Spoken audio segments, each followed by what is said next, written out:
first of all, on behalf of ABC, let me first thank you for being here with us in Saigon, Ho Chi Minh City, the whole day, and participating in this very intriguing conference which explored the facets of media convergence. Now, we just had Professors Chong Siu Yaw and Dr. Wee Chong Hui explain in great detail about the economic and socio-economic facets of East Malaysia, Sabah and Sarawak. And it's very clear from the information they've shared that East Malaysia is now a very, very attractive market for all kinds of goods, including FMC products and the latest household products, cars, all types. So I trust that the Malaysian advertising and marketing community will take note of that. Thank you, professors. Now, coming back to the media portion of the conference in the morning, Kenny Wong shared some vital insights about how AirAsia is using digital, social media, multi-screen, and various touch points to maintain its market leadership advantage and to consolidate and develop its rapport with present and potential customers of AirAsia. Then I came on to share some vital insights about a problem which Herbert Simon, the social scientist, talks about, saying that this abundance of information and entertainment channels now is causing a scarcity called attention economics. It is forcing, this and the media convergence factor is forcing traditional media like newspaper and magazine to reassess their core strengths, and they are increasingly losing share of media time, which will also impact on with declining revenue. And we explored some facets of and tools and thinking processes and how mindset and attitudes need to be changed to take advantage of the opportunity. Don and Nada came on a little later to show how this was actually being done by taking the equity of a set of astro publications and going multimodal, taking that equity across modes and using technology. Bala, our colleague from Kara, explained how alert media agencies have consciously studied the media convergence factors and restructured to address the demands of media planning and media execution buying in this era, and how they can add more value to clients. Dr. Jake Abdullah came on board to talk about how the radio medium has evolved, how radio is not that standard old box with a Murphy voice picture. It is now a peculiar kind of media which connects to multiple modes and can be leveraged to do much, much more than just listening to songs and entertainment.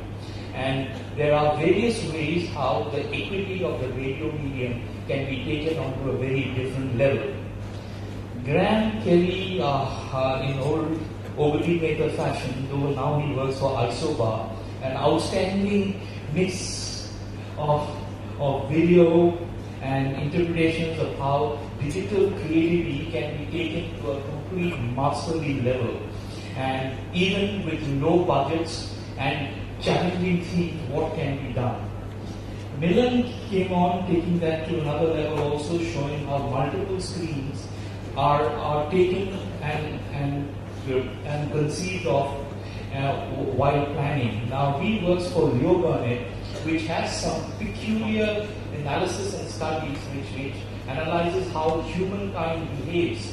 And that agency actually does a lot of proactive work on using multi-screens to engage audiences. Kylie, the very impressive and animated Kylie, who's an internet entrepreneur and zillionaire, billionaire, whatever you want to call it, and not by long terms, Malaysian term, very honestly shared his experience and growth from the time he was a sales novice to the successful digital social media entrepreneur that he's become. He shared some very vital insights on the modus operandi which social and digital media channels have to explore to do exceptional work for their clients, and he wants to work, and his firm wants to work with ABC members and partners to take it to another level.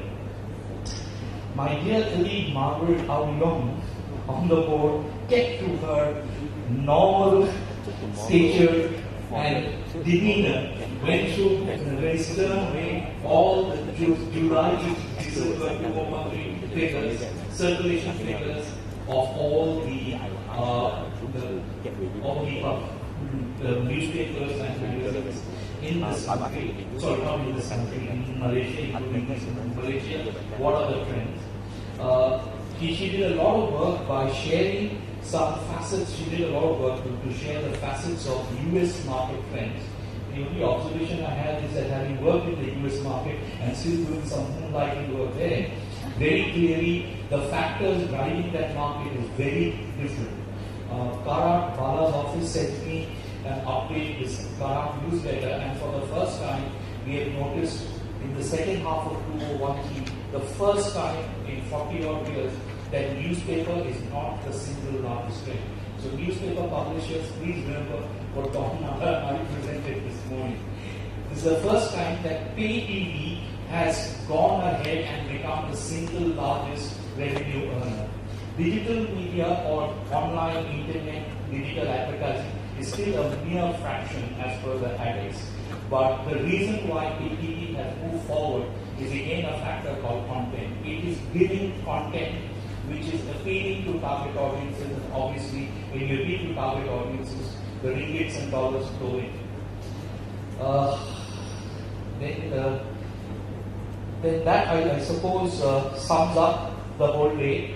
And as I said in the morning, we have the option of imbibing all these insights which have been shared, and we need to explore in all our respective spaces what we can do, how we can leverage that information to interact in a more profitable way with this new emerging world, and to successfully market the products or the clients who we represent. Now, John and Fan, do you have something to share about our workshop or something tomorrow? So go ahead. Thank you. Thanks, Bertrand.